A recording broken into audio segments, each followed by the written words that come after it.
чемпионом весовой категории становится Жахангир Маджидов, Таджикистан. جهانگیر مجیدوف پهلوانی نورس تاجیک در جام جودوی اروپا بین نورسان که روزهای 1 و 2 اپریل در شهر تولای روسیه برگزار شد مدال طلا به دست آورد. Честь победителя в данной весовой категории звучит гимн Таджикистана.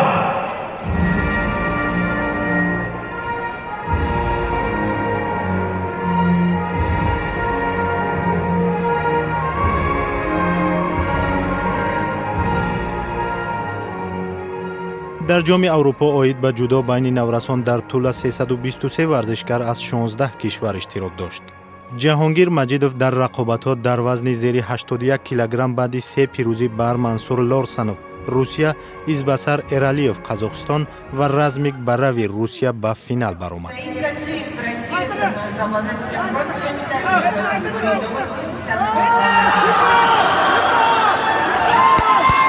او در قوه‌آزمایی نهایی گوچا گواچلیانی را از گرجستان شکست داد با مدال طلا سرفراز گشت.